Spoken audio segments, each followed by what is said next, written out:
We're honored once again this year to be nominated for the Rondo Hatton Classic Horror Award for Best Multimedia Site for 2020. The deadline for voting is Sunday night at midnight, April 25th, 2021. Anyone can vote just by sending an email to David Colton at taraco@aol.com with Rondo Awards 2020 in the subject line and your vote for Frankenstein Minute for Best Multimedia Site in the body of the email. Of course, you can also visit rondoaward.com and get instructions for voting on the full ballot for 2020. There we go.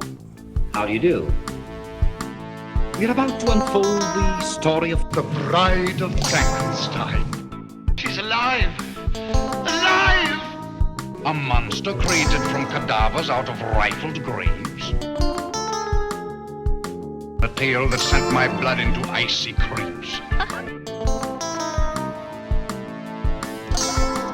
Would you like to hear what happened after that?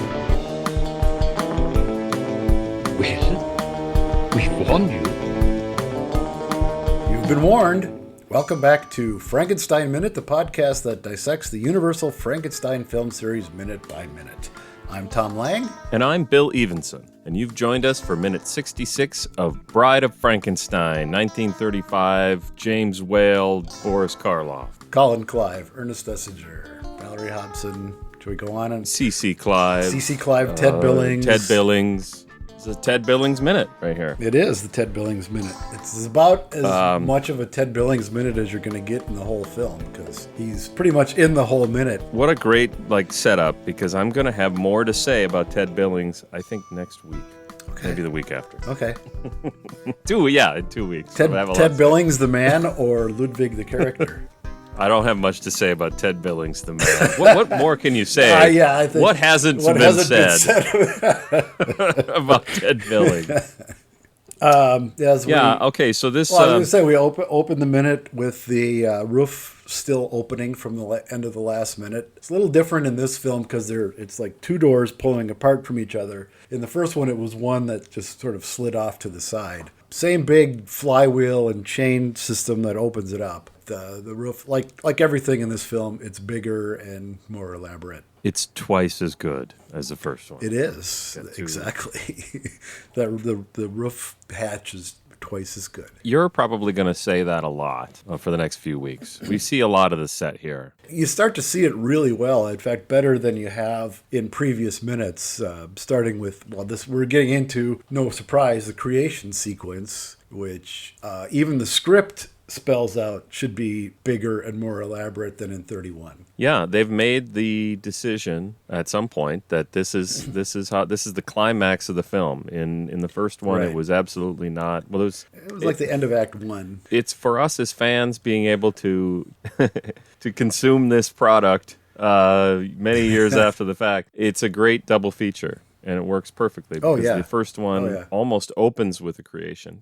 It happens about 20 minutes in, I'm thinking. Yeah. And then to have the climax be the second one, to have it be bigger, and it works. I like this movie is what I'm saying. Yeah, it works. The movie itself, it's pretty good. Pretty good. I'm actually rather sad that we only have about 10 minutes left to talk about it. Yeah, that's true. Then we enter into a whole different It goes downhill era. after that? I'm not saying that. It's the end of an era. But it is the end of the Lemley era, and there'll be a whole different style that'll be ushered in with the next film. Yeah, that's true. People will join us in 10 weeks or whatever it is to hear us talk about that. But that's a really good way of putting it. That film does usher in that new era. Yeah, and I have a lot to say. Spectacularly, some might say. Most of it good, not all of it. I suddenly am thinking our theme introduction is just going to have to just be, well, hello, instead of... And that's it. And that's it.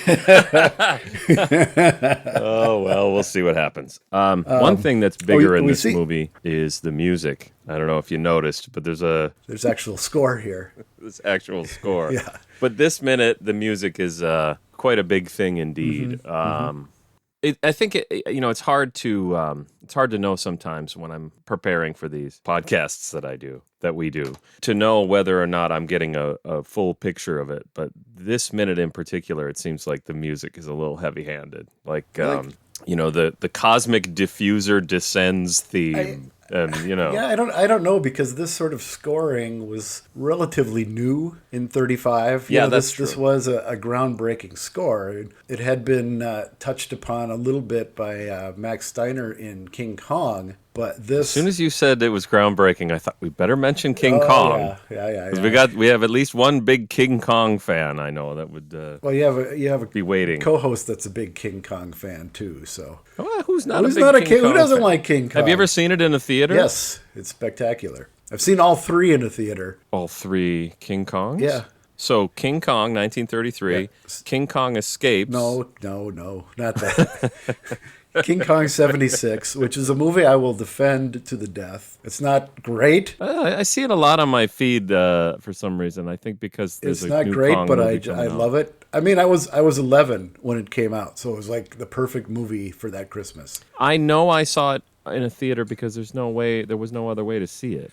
Well, it was on TV just a couple years later. Is that right? Okay, maybe I saw it. In a big, like, they split it over 2 nights, so it was like 4 hours of King Kong, and they added stuff in that really didn't need to be for the network. Oh, it's one of those. How many? We got added scenes. There was a few, like when he's busting through the gate, they extended that to about an hour, and then there's a few shots where he's in New York that they had cut out. It doesn't amount to a whole lot. It's not like a whole sequence was cut. It's just See, I was picturing more scenes of like Jeff Bridges and Jessica Lange. I don't know, talking or whatever. But And- see, I would take that anyway. That's the thing. Looking back on King Kong, it's such a great movie to look back on because Jeff Bridges he looks exactly like the dude. He's the dude, from yeah. Big Lebowski. Yeah. And my memory is that Jessica Lange was always like in the newspaper and on local TV as being this person from Minnesota. Have we done Yep. this routine already once on one of our podcasts? I've referenced her in terms of not being related to her. I think is about all. It's even spelled the same, It is, isn't it? Yeah. There you go. There's a big Lang presence. She never comes to the family reunions anyway, so fuck her. Well, I mean, do you blame her? I you don't blame her? know either. So, also the script doesn't have Henry helping open the roof. It's just Fritz in the script by himself. Throughout this whole thing, there's no Ludwig. There's just Fritz and no Carl. Yeah, I think we've it- talked about this yeah. at length, but now that we're getting into the meat of it, and I'm going to talk about this more in a little bit next week or whatever. But the fact that it's Fritz is just a weirdness in the script. But in the Dreadstone, it actually kind of pays off. It in does a couple little of weeks, bit, yeah. actually. Not necessarily a way that I like, but yeah. Yeah, we'll see. Cosmic Diffuser. You said galvanometer. Galvanometer. Was that the word? Did you see Somebody correct- yeah, corrected us on? Was that the word? Well, that we yeah, it corrected was, us and on? I think you had stumbled on it, and then I tried to say it right. Whether we got it right ever, I don't know. Are we getting it right now? Is all I'm wondering. Cosmic Diffuser. All I could find when I Googled it was either a reference to this particular film or New Age essential oil diffusers. Did you find anything else? No, like a diffuser, is the first definition is a device which spreads the light from a light source evenly and reduces harsh shadows, which is funny because we're doing Bride of Frankenstein. It's nothing but which harsh is shadows. And shortly going to become Harsh Shadows Central. But the modern use of diffuser is okay. So the one I think about is the reed diffuser. It's called, and you put these sticks in it. You get a jar. And you put something that smells nice in it, or to my sensibilities, pungent. And you put a bunch of sticks in it, and then it makes your room smell nice because it diffuses that smell throughout the room. yeah, that's basically like essential oils and stuff like that. And there's a company actually called Cosmic that makes that these. makes So a if you Google it, diffuser. you'll Yeah, you'll get that. get this. The Cosmic Diffuser. In terms of an actual scientific device, it's pure Strickfaden. Oh yeah, amazingly, I don't think we've said the word Strickfaden yet. Yeah, this is really important for the next few weeks. Yeah. All these words are meaningless. Yeah, really. and we'll talk about them over the next couple of weeks. Yeah. Cosmic Diffuser is, well, in this case, it's in the script, so we have to sort of reference it. It's in universe, if you will. That's the name of this device. It's written in stone. Strickfaden be damned. That's what that thing is. Oh, I think that's what he named. He named something in 31 the cosmic diffuser. Well, different than what we see in You're this anticipating film. me. Sorry. Next week I have more about the name. Okay. Cosmic I'll stop diffuser. then. Assuming that the same device was used in the first film, the cosmic diffuser in that film looked different. Yes. I want to make sure I get this right, so I took it. Yeah, the balls were smooth. Welcome back to Frankenstein Minute. Tip your server, everybody. The balls were smooth, but they were balls on the end of the. Well, one had a smooth ball, the other diffuser. end had something a little bit different. They weren't symmetrical, if I'm recalling properly. Oh, Yeah. really? Whereas this one is. Okay. And this one has a much more Art Deco sort of design to it. There you go. It's I like bigger, and it descends from... Bigger balls. It's got bigger balls. It descends from the ceiling with these concentric circles. Yeah, the You're balls not- descend. I know. We're gonna teabag the poor lady before she's even alive. Oh... We are cutting that out. But even if you leave it in, I'm cutting it out. We're not teabagging Elsa Lanchester's dummy. And yeah, Henry calls for the cosmic diffuser in a shot in which Ludwig is seen and his mouth is moving. So it almost looks like it's Ludwig saying it, but it's definitely Clive's voice. Well, that's interesting. I didn't even see that. Yeah. There's a shot There's an up in angle. a couple of minutes where someone's where mouth there's is more of moving. that. Yeah. I didn't see it this time. So Yeah. yeah, this is there's a lot of little. He gestures to screen left and says something as Clive is shouting up, "Cosmic diffuser!" I missed that one. There's a lot of that in this whole sequence where Yeah, you can go where back and see people that are The sound is not synced. Yeah. a lot of little gotchas that you probably, or I at least personally never catch because it happens so fast. It happens It's, fast, and there's a lot happening. There's sparks everywhere, and Yeah. it's easy to miss. But that's why we're here, doing it minute by minute. Yeah, I only noticed that a few weeks back when I watched the whole film. Well, they're good. I'll watch it. I'll notice it next time. There we go. And the idiots Carl and Ludwig send down the cosmic diffuser without sending down the wires. Yeah. So yeah, send down your wires. In fact, if you watch, They're on a Pretorius. separate thing. Well, if you watch though, Pretorius inspects the cosmic diffuser, then kind of looks up in confusion, and people will not be surprised to hear that I've watched these minutes a million times now to prepare for this. But so I've seen this minutia, but that's what I see now is Pretorius going. He was like looking around, like, Where's the fucking wires? And he just send down the wires, and he's so angry with. Well, I think Clive says That's a thing that. Clive says that. That's a tone. Send down the wires. Yes, Clive says it. I'm sorry, I meant that, but that's not what I said. That's not the way I made it sound. Yes, it's a tone that is, I think, real and in the film, but not something I necessarily noticed ever before while watching it. Clive is just pissed at these guys, Well, and this is the first one. Like, send down the wires, you idiot! well, I mean, look what he's got to work with. Yeah. You know, they're not the cream of the crop in terms of scientific assistance. I don't know. I mean, first he's saddled with fucking Fritz, who was useless, Yes. and then he's got these two clowns. You know, he's 3 for 3 right there. You know, I'm forgetting that history. He's had enough. Well, of course, he's also under great stress. He's not. Yeah, he's his doing wife this is under being held duress. hostage. So The great achievement that he so coveted throughout his life is These tainted by morons. these fucking Keystone cops running around bumping into each other. yeah. But it's true, right? Like Fritz, yeah, like he says, no Pretorius. if you No, will. that's for sure. Oh, and it happens. Okay, so yeah, it happens. That's the next thing that happens is Pretorius connects one of the wires to the cosmic diffuser, which I've decided to mean that they screwed up by not sending it down. And then Henry is so unimpressed by the boobery that Incompetence. he says, I'm coming up. Coming up, dumb shits. God damn it.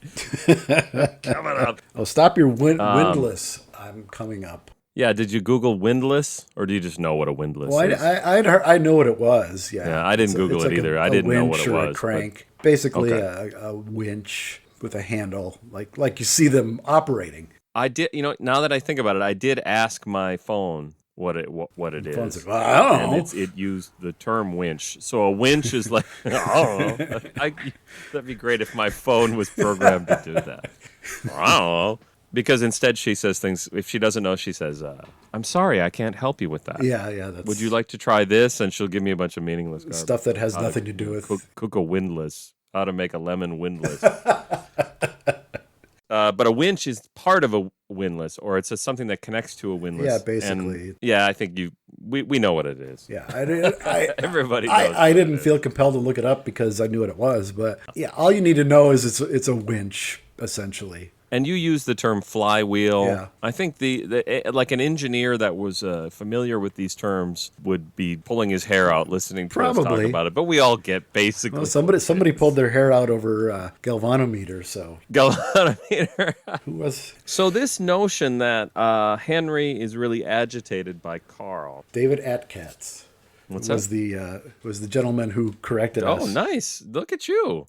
In the Dreadstone, yes, Henry's clearly agitated by Carl's incompetence. So I have a section here, if you're cool. Yeah, go ahead. Yeah. As soon as he pulled the handle, the drum began to turn. A thread of metal came dangling down towards Frankenstein. This Frankenstein caught and attached to one of a pair of metal globes that stood at either end of the table where the body lay. Now the other one, he shouted. For God's sake, man, be quick. A second drum released its wire, which Frankenstein attached to the globe beyond the body's head. The drums continued to rotate. Slack was beginning to dangle. Stop the windlasses, man! Oh, he'll never get the kites launched by himself, he complained to Pretorius. I'd best go up there.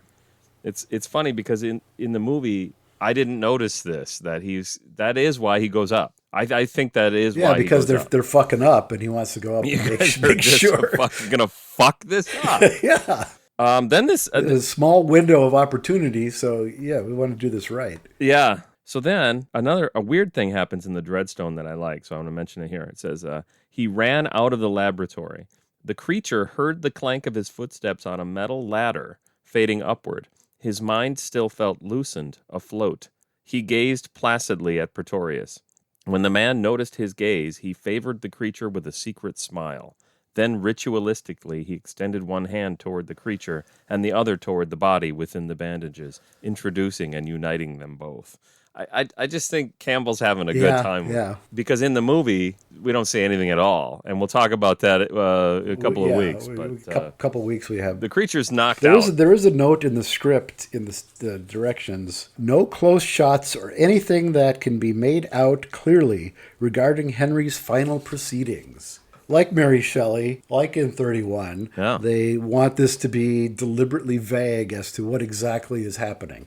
I like that. I like that a lot. Yeah, I thought that was interesting. A little interesting note. Yeah, I think it's crucial for the success of. Well, I mean, I don't know. When you're making a movie, you do whatever you want. But if for some reason they decided this movie needed to last forever, which it will, that's the way to go. Yeah. Don't give it a specificity that's gonna. Yeah. And in fact, we'll see some of this magic that's happening here. We'll get an explanation in future films that does kind of let that down. Does date it quite a bit, yeah. Yeah. Yeah, Henry starts for the roof. There's a great sort of down angle crane shot as he starts running up the stairs that sort of cranes down. And that's him. That's Clive running with his bad... Definitely, with his Clive body and his bad legs and yeah. You know, it's funny. I mean, I assume you were probably going to mention Doctor Who, so I'll mention it first. We've got detailed data about everything that was ever shot for classic Doctor Who. If you want to know when Tom Baker broke his collarbone, I could tell you the date and why certain shots were done the way they were. And I think some of that is just the fastidiousness of, I don't know, BBC paperwork or something.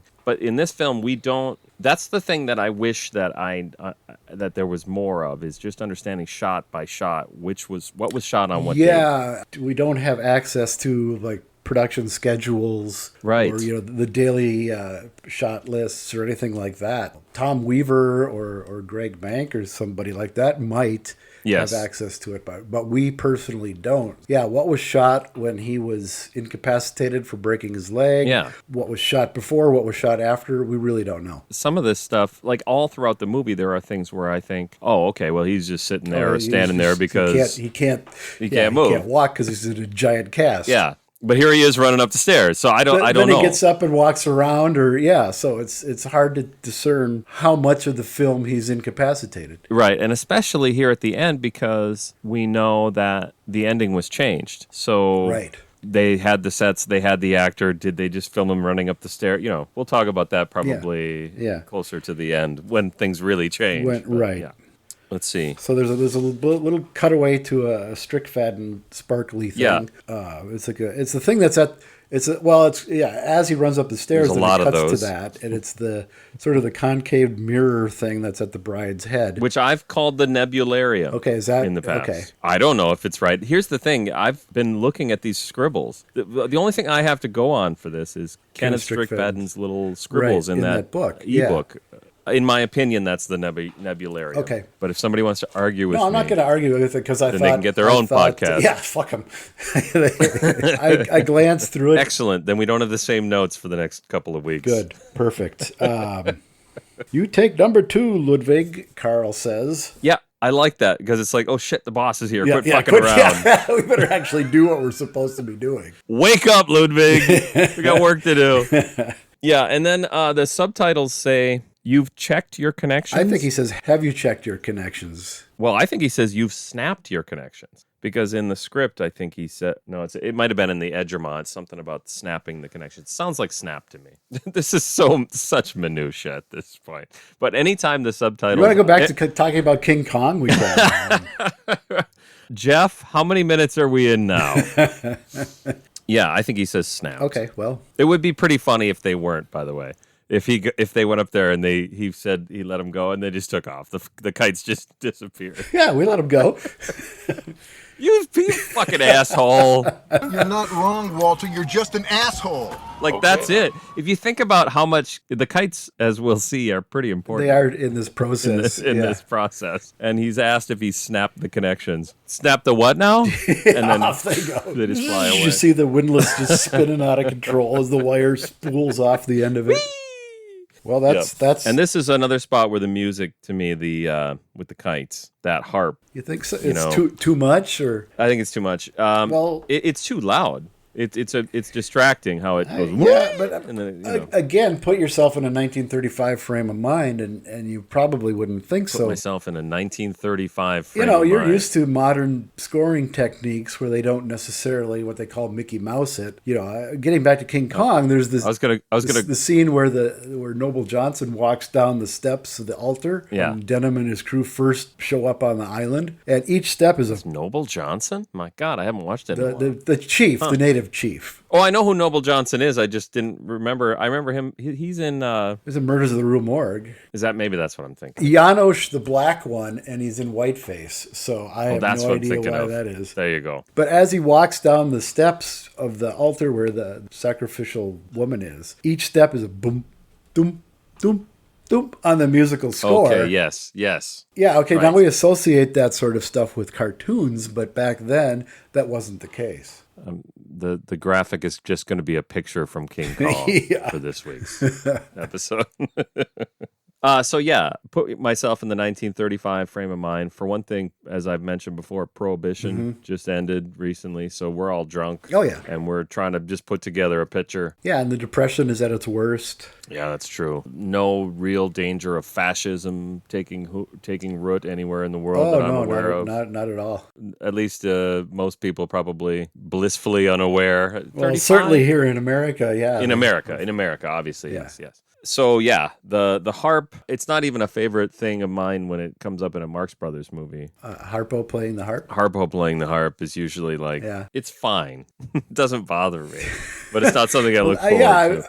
I agree because the difference there is like Chico looks like he's having fun playing the piano, And Well, Harpo was like dead serious. That's a playing really the good. harp. I like that. That's really, really true. Harpo is like a different guy, and he's got a concentration. He becomes an artist at that point versus this. Well, I feel like his artistry is being Harpo in the Marx Brothers movies. Yeah, and yeah, he does it's it with effortless- a dumb look on his effortless, face. yeah. It's effortless, exactly. Right. And so to see him concentrate kind of takes you out of it. Yeah, it doesn't does a little bit, Whereas yeah. Chico is doing amazing shit. I've never Yeah, seen anybody nobody- do what nobody- Chico does with the bang. Nobody plays the bang- piano like that. Yeah, and it's- Chico's the best. Absolutely. I did Doctor Who. We covered. We don't have Star Wars. We don't Wars. have Looney Tunes or Just wanted Monty to say Star Python Wars. yet, so we got. Well, I got more Python. Okay. So the subtitles again, I disagree with. It says "Let it go, Carl," but it's Ludwig at that point. Yeah, he's looking at Ludwig. Carl's already let his go. Yeah. Yeah, the subtitles insist on Henry calling Ludwig Carl. It happens at least twice, and they're both wrong. Everybody's Carl. Well, because Dwight Fry is playing Yeah, Fritz. so obviously. There you go.